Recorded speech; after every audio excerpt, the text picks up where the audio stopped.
जय हिंद दर्शकों, मैं हूं जितेंद्र दीक्षित स्टोरीज में आपका स्वागत है। दर्शकों, बीते रविवार को फिल्म स्टार सलमान खान के घर पर फायरिंग हुई। फायरिंग के 2 दिनों के भीतर ही 2 शूटर मुंबई पुलिस के हाथ लग गए। गुजरात पुलिस के साथ एक ज्वाइंट ऑपरेशन में कच्छ के भुज इलाके से इन दोनों को गिरफ्तार किया गया।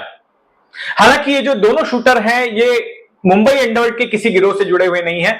उत्तर भारत में जो अंडरवर्ल्ड गिरोह ऑपरेट करता है, लॉरेंस बिश्नोई का गिरोह, ये उसके सदस्य बताए जाते हैं। लेकिन सलमान खान के घर पर हुए इस हमले ने फिर से एक बार उस दौर की याद दिला दी है जब मुंबई में अंडरवर्ल्ड हावी हुआ करता था और बॉलीवुड अंडरवर्ल्ड के खौफ में जीता था। बॉलीवुड और अंडरवर्ल्ड के बीच में कई तरह के रिश्ते रहे हैं। एक रिश्ता रहा है शिकारी और शिकार का, प्रे एंड प्रेडेटर का। एक रिश्ता रहा है पार्टनरशिप का, ये आपस में पार्टनर भी हुआ करते थे। एक रिश्ता ऐसा भी रहा है कि पैटर्न और कलाकार का, इनके बीच में रोमांटिक रिश्ते भी रहे हैं।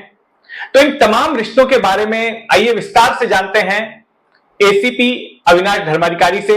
अविनाश धर्माधिकारी जी इस वक्त हमारे साथ मौजूद हैं और इन्होंने पहले भी हमें कई सारे किस्से कहानियां सुनाए हैं। आपको याद होगा कि माधुरी दीक्षित वाला किस्सा कि किस तरह से दाऊद इब्राहिम गिरोह उनको मारना चाहता था और अविनाश जी के प्रयासों से कैसे माधुरी दीक्षित की जान बची थी। तो अविनाश जी, हम फिर एक बार बात करेंगे बॉलीवुड की और अंडरवर्ल्ड की, क्योंकि आपने कई सालों तक मुंबई पुलिस में रहते हुए अंडरवर्ल्ड के खिलाफ काम किया है, कई आपराधिक मामलों की आपने जांच की है।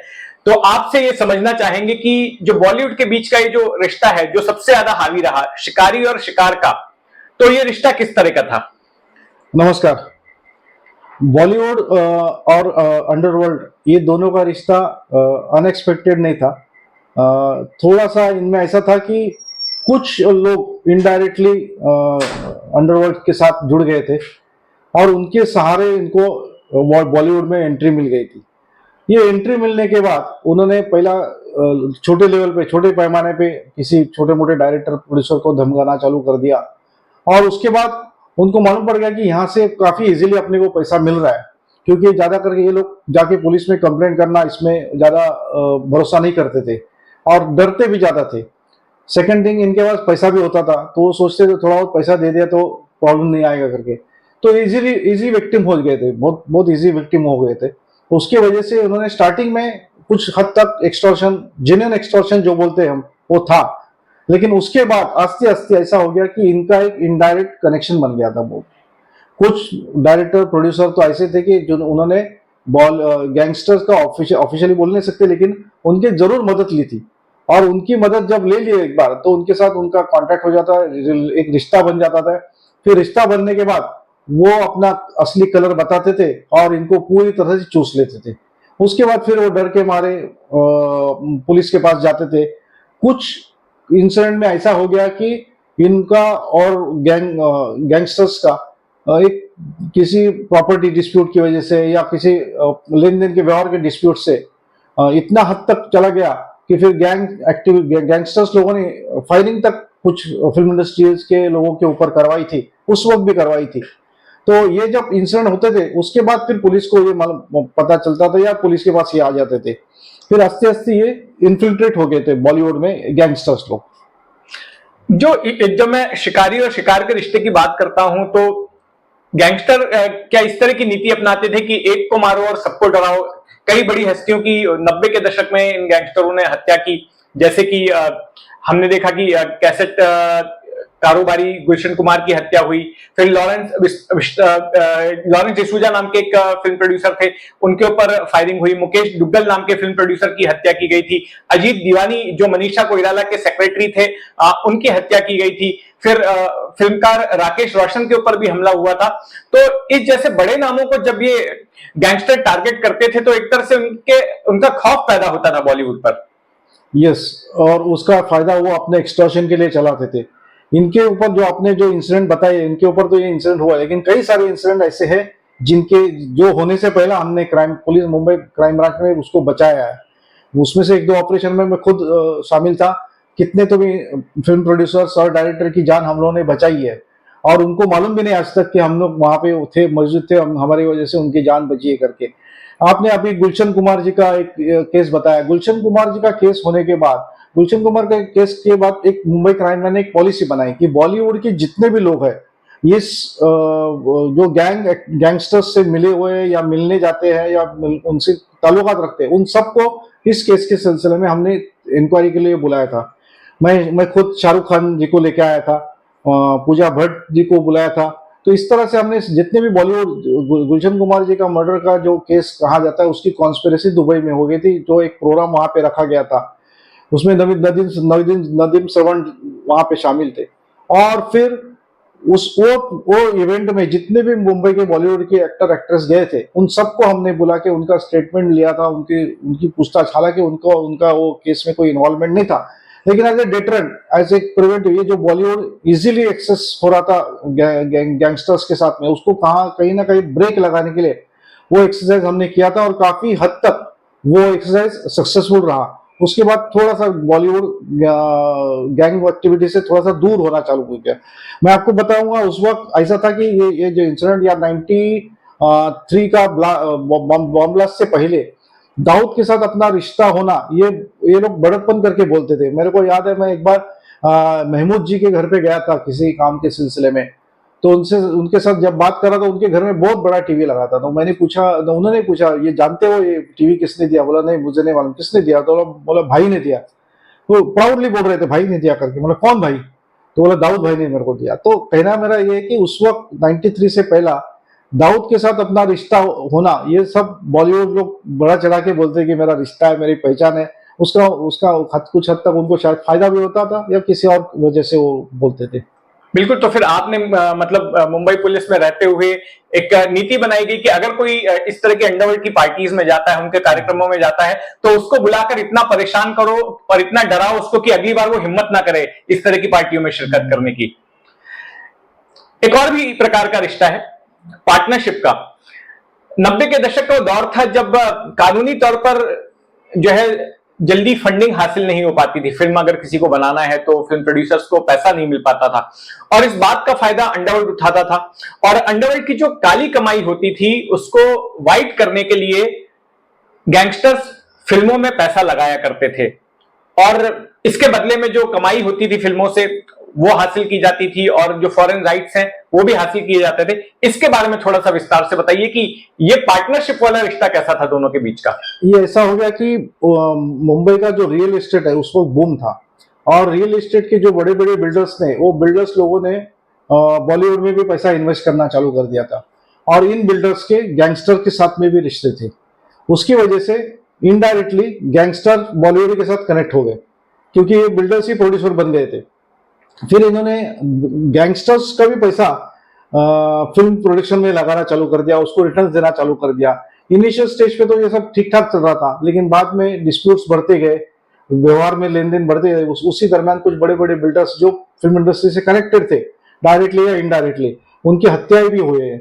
और साथ ही साथ कुछ फिल्म इंडस्ट्री प्रोड्यूसर्स के ऊपर अटैक करने की कोशिश भी की है। जैसे मैंने कहा पहले ही कि हमने काफी लोगों को बचाया था। मुझे याद है राजकुमार संतोषी के ऊपर इजाज लकड़वाल करके गैंगस्टर्स है, उसने 2-3 बार फील्डिंग लगाया था। उस वक्त मैं खुद वॉचमैन करके उनके गेट के पास 15 दिन हम लोग उनके साथ में थे, और वो किसी तरह से हमने वो सब गैंगस्टर्स को अरेस्ट करके हमले को बचा लिया था।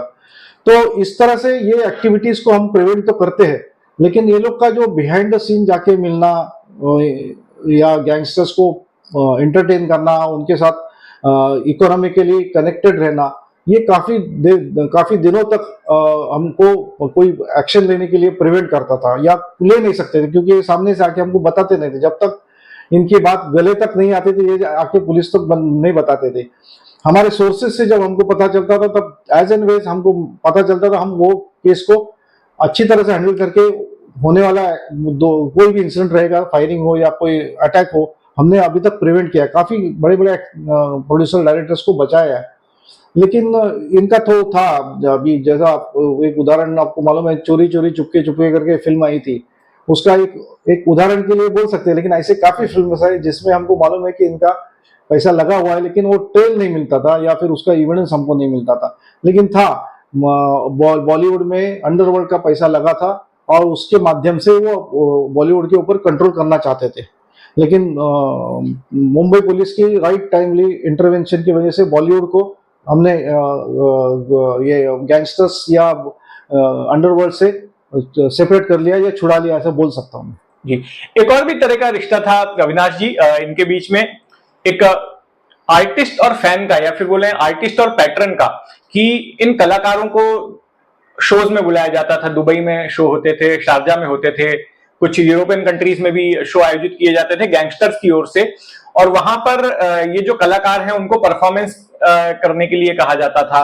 फिर उनको बड़ी मोटी रकम भी दी जाती थी, ऐसा नहीं था कि ये गैंगस्टर फोकट में उनसे काम करवाते थे, उनको पैसा भी देते थे। तो एक इस प्रकार का भी रिश्ता रहा। और हाल फिलहाल में आपने बीते चंद सालों पहले देखा होगा कि कई सारे इनके वीडियोस भी लीक हुए, टीवी चैनलों पर आए, जहां पर कि ये दाऊद इब्राहिम की शान में गाना गा रहे हैं, उनकी तारीफ कर रहे हैं, और कई बॉलीवुड के जो बड़े बड़े सितारे थे, जो गायक थे, वो इनकी पार्टियों में इस तरह के शोज में देखे गए। तो एक ये रिश्ता भी इनके बीच में था। वो था ना इवेंट, उस वक्त एक नया सिस्टम चल रहा था इवेंट मैनेजमेंट करके। तो इवेंट मैनेजमेंट के बड़े बड़े हाउसेस थे, वो हाउसेस के माध्यम से नॉट ओनली दुबई, लंदन में भी काफी प्रोग्राम हो गए जो स्पॉन्सर किए थे अंडरवर्ल्ड ने। तो अंडरवर्ल्ड की वजह तरफ से इनको पैसा मिलता था। ऐसा नहीं कि पूरा का पूरा पैसा मिलता था, समझो किसी एक्टर का फी 5 लाख रुपया तो उसको 2-3 लाख में ही वो काम करना पड़ता था। लेकिन ये एक्टर वहां पे जाने की वजह से वो फिल्म या वो जो शो था, वो शो पूरा हिट हो जाता था या फुल हो जाता था, और इनका भी नाम होता था। और दुबई में अगर कोई प्रोग्राम रहा तो दुबई के प्रोग्राम की जब जाते तो इनकी रहने की वगैरह सुविधा और गैंगस्टर्स लोग ऐसी जगह पे करते थे जैसे उनके प्राइवेट बंगलोज थे। तो नेचुरली उनके साथ में इंटरेक्शन, खाना पीना सब हो जाता था, और उसकी वीडियोस बना के वो भेजते थे कि आपने कितने लोगों के साथ पहचान है करके। उसमें बॉलीवुड वाले भी भेजते थे बताने के लिए कि मेरे भाई के साथ कितने अच्छे ताल्लुकात है। तो नेचुरली ये दोनों तरफ से चल रहा था। इवेंट मैनेजमेंट का ये जो इन्वॉल्वमेंट था, कुछ इवेंट मैनेजमेंट करने वाले वो भी गैंग से मिले हुए थे, या उन्होंने गैंग अंडरवर्ल्ड से कुछ मदद लिए थे। किसी समझो कोई एक्टर नहीं आ रहा है कोई इवेंट में, तो उसको खुलेआम धमकाया जाता था कि आपको ये प्रोग्राम में आना पड़ेगा अगर वो इवेंट मैनेजमेंट वाला अंडरवर्ल्ड से जुड़ा है। ऐसे भी किस्से है, किसी शूटिंग छोड़ के किसी एक्टर को लंदन या दुबई के इवेंट को अटेंड करना पड़ा था। तो ये इन्वॉल्वमेंट तो है इवेंट मैनेजमेंट की वजह से, या किसी प्रोग्राम के 100% इन्वॉल्वमेंट था इनका। एक और प्रकार का रिश्ता था रोमांटिक रिश्ता। हमने देखा कि कई सारे ऐसे मामले रहे जहां पर कि जो अंडरवर्ल्ड डॉन्स हैं उनके रिश्ते रहे बॉलीवुड की अभिनेत्रियों के साथ में। जैसे दाऊद का मंदाकिनी के साथ नाम जुड़ा, इसके बाद में अनीस इब्राहिम का मुंबई की एक अभिनेत्री के साथ में नाम जुड़ा, अबू सलेम का मोनिका बेदी के साथ में नाम जुड़ा, और अनीस इब्राहिम का एक और अभिनेत्री थी अनीता अयूब, उसके साथ में नाम जुड़ा था। तो इस तरह के रिश्ते भी जो है अपराधियों के, इन गैंगस्टरों के बॉलीवुड की हस्तियों के साथ में रहे हैं, अभिनेत्रियों के साथ। अभिनेत्रियों में से स्टार्टिंग में इनका स्टार्ट ऐसा हो गया कि जो बी ग्रेड के सी ग्रेड के एक्ट्रेस थे उनको कुछ काम नहीं मिलता था, तो नेचुरली वहां पे परफॉर्मेंस के नाम पे लोग बुलाते थे, चाहे वो मुजरा हो या फिर डांस हो, किसी उसी बहाने फिर वहां पे उनका एक्सप्लॉयटेशन चलता था। तो इस तरह से इनको एक्सेस मिल गया, इनका कॉन्फिडेंस बढ़ते गया। पहले सी लेवल के एक्ट्रेस, बी लेवल के एक्ट्रेस लेना का, फिर लास्ट में ऐसा हो गया कि ए लेवल के एक्ट्रेस को भी इन्होंने दुबई में बुलाना चालू कर दिया। मैं जैसे लास्ट टाइम मैंने आपको बोला था, अनीस इब्राहिम ने माधुरी दीक्षित को बुलाने का कोशिश किया था लेकिन वो सक्सेसफुल नहीं हो गया। उसी तरह से मुझे याद है एक बाबा गैब्रियल करके गैंगस्टर था, उसको हमने अरेस्ट किया था। तो उसके इंट्रोगेशन में उसने एक बड़ी बॉलीवुड की एक्ट्रेस का नाम लिया था, जो उस वक्त उस जमाने में मेरे ख्याल से 96 की बात है, उस जमाने में दुबई में ऑलमोस्ट 1-1.5 महीना रही थी, और she was totally exploited. Unfortunately या किसी तरह से उसको वहां से लाया गया, नहीं तो बहुत मुश्किल हो जाती। तो इस तरह से ये कुछ एक्ट्रेस खुद होके जाती है अपना एक बड़कपन के लिए, अपने एक प्रोटेक्शन मिल जाए करके, और कुछ एक्ट्रेस को धमकी देने की वजह से जाना पड़ता था। लेकिन जो स्ट्रेट फॉरवर्ड एक्ट्रेस है उन्होंने मना किया। ऐसे भी इंसिडेंट है, और कई तो उनके जरिए काम भी मंगवाती थी, काम भी मंगवाते उनके। वो फिर एक बार वहां पे जाने अगर प्रोड्यूसर को फोन आता था कि भाई एक्ट्रेस को आपको काम देना है, तो देता था। उसके बाद तो मैंने देखा 1-2 टीवी सीरियल के एक्ट्रेस को भी इन्होंने बुलाया। हम हमारे पास कुछ इनपुट वहां पे थे, उस वक्त हमने देखा हुआ है सामने। एक एक्ट्रेस को तो हमने काफी फॉलो किया था, जब वो जा रही थी और जब वो आ रही थी, हमको ये देखना था कि उसके साथ में कौन जा रहा है कौन आ रहा है करके, लेकिन शी वाज अलोन। और उस वक्त जब आते थे, जब देखा हम जाते हुए तो कुछ बैग्स नहीं थे, आते हुए काफी कुछ शॉपिंग करके आई थी, बट शी वाज, वो अपनी मर्जी से गई थी, उसको कोई धमकी वगैरह नहीं था।